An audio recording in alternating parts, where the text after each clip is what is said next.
بسم الله. معانا وصفة العاشورة، حلوى مصرية صميمة جميلة بناكلها في مناسبة مهمة جدا وهي يوم عاشوراء. في اليوم ده بنجيب القمح وبننقعه وبنعمل بيه بليلة وبنعمل بيه عاشوراء. هقول لكم المكونات عشان تاكلوا احلى عاشوراء، وكمان هقول لكم تريكات ازاي نعمل عاشوراء مفيش حد بيعمل زيها. معايا حوالي من 400 ل 500 جرام من القمح الكامل اللي هو بنجيبه للبليله والعاشوراء، حوالي 250 جرام سكر ابيض، معانا زبيب ممكن بنتكلم في حوالي 100 جرام، فانيليا، معانا حوالي 250 مللي جرام من الكريمه، نشا، وكوبايه لبن جوز هند، ودي ممكن اجيبه من اي سوبر ماركت في عبوات معلبه. معانا لتر لبن وحوالي نص لتر ميه، ويلا بينا نشوف وصفتنا النهارده. معايا القمح، نص كيلو من القمح، بحط لهم ميه نظيفه، بحاول اخلي الطبق بتاعي اكبر شويه من حجم القمح، والميه بغطسها في قيمه بيراتين زياده، يعني بتكون الميه اكتر من القمح. بقعدهم حوالي 12 ساعه في الميه منقوعين، وده مهم جدا علشان القمح عندي يبقى جاهز للتسويه. بصفيهم من الميه كويس جدا جدا، ما بعملش حاجه بالميه دي. عندنا هنا القمح خلاص زي ما انتم شايفين متشرب كويس جدا جدا من الميه، هنبتدي نحطه على النار. هنا حطيت حوالي من نص لتر للتر من الميه، بسيبهم يغلوا، وبعد ما بيغلوا ببتدي بحط فيهم القمح اللي انا كنت نقعاه. في الاول بكون بعلي النار اول 10 دقايق علشان يغلي، واول ما يغلي بوطي النار وبسيبه يقعد يستوي براحته. العمليه دي بتاخد لها حوالي من ساعتين ل3 ساعات لحد ما القمح يستوي. لو عندك حله ضغط، انا ما بحبش استخدم حلل الضغط غير في اوقات معينه جدا، بفضل دايما ان انا استخدم الحله العاديه اللي انتوا شايفينها، تمام؟ بس الحله برضو دي بتكتم شويه البخار ان هو يطلع. دي بتاخد لها من ساعتين ل3 ساعات، وبسيبها على نار هاديه جدا تسوي نفسها بنفسها. هنا قمح عندي بقى شكله عامل زي البليله، بس البليله هنا لما بيكون عندي المنظر ده ببتدي بزود لها بقى اللبن وبخليها تغلي، وبحط لها شويه فانيليا واقدمها للولاد، وخلاص كده ده كده بقى عندي بليله. عشان الناس اللي عايزين يعرفوا البليله بتتعمل ازاي، مع سكر بقى وشويه اضافات اللي احنا فاهمينها دي. في خلال ال3 ساعات القمح بينشف، كل ما بينشف بزود له ميه. يعني مش معنى كده ان انا متأيده بنسبه لتر ميه هو ده اللي هستخدمه، لا، كل ما القمح عندي ينشف لازم اديله ميه لحد ما يخش في السوا، وبدوقها عشان اشوف سكرها مظبوط ولا لا. لو محتاجه سكر تاني زودي. خليني اقول بالنسبه للسكر، هنا في بعض البيوت بتحب الحاجه سكرها عالي شويه، وفي البعض مننا بيحب السكر مظبوط، والبعض الاخر بيحب السكر قليل. ففكره السكر والملح دايما بيبقى على حسب كل واحد وهو متعود.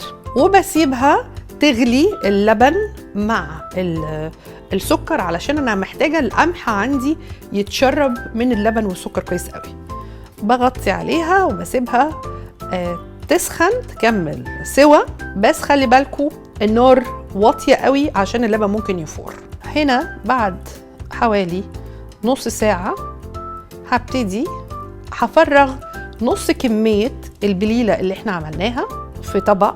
انا بفرغ نص الكميه بس مش بفرغ كل الكميه. هبتدي هاخد اللي هو المضرب اليدوي واشغله واضرب الكميه دي كاني حطها في خلاط بالظبط.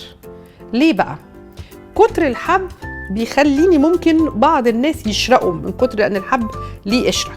لما باجي بضربه بتقلل لي فكره ان انا ممكن اشرق، وفي نفس الوقت بتسهل لي الهضم، بتسهل لي ان انا بمضغها بشكل كويس، وبتخليني احس اكتر بطعم الحب.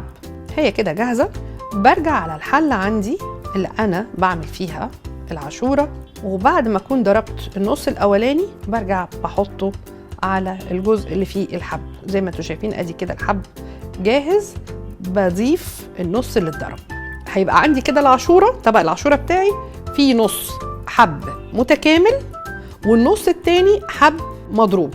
بقلبهم مع بعض كويس قوي، بمزجهم وببتدي بحس ان هي محتاجه شويه لبن، لان هي طبعا كثافتها عاليه قوي، ببتدي بزود لها لبن. وهنا بجيب حوالي كوبايه لبن، بحط فيها النشا اللي انا هدوبها. هنا ده عامله حوالي 30 ل 40 جرام من النشا، بدوبهم كويس جدا.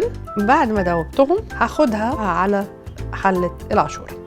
للناس اللي اول مره يعملوا عاشوره مش لازم احط كميه نشا كتير، انا ممكن اقلب معلقتين صغيرين. يعني في الاول هحط حوالي من 30 ل 40 جرام، وبعد كده لو لقيتها ان هي خفيفه شويه ممكن ازود معلقتين في معلقتين، برضو بنفس طريقه ان انا بقلبهم في لبن كده. بقى انا مستنيه ان الموضوع عندي يتقل شويه.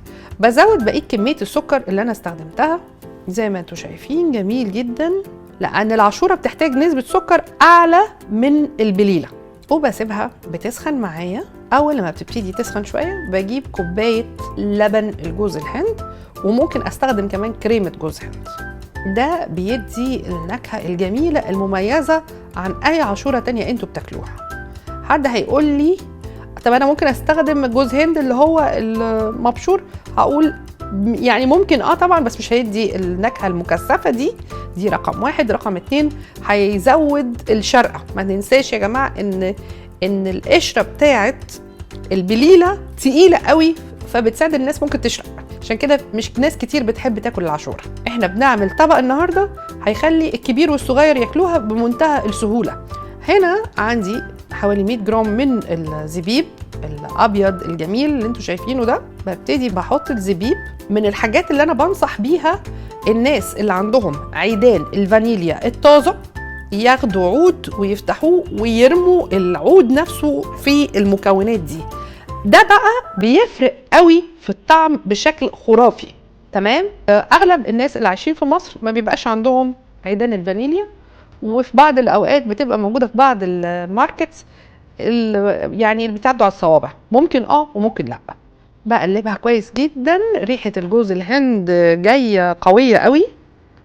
خلي بالنا ان انت لما تيجي تعمليها انت ما تنتظريش النشا يعني تمسك مره واحده، لان النشا بتفك مع درجه الحراره.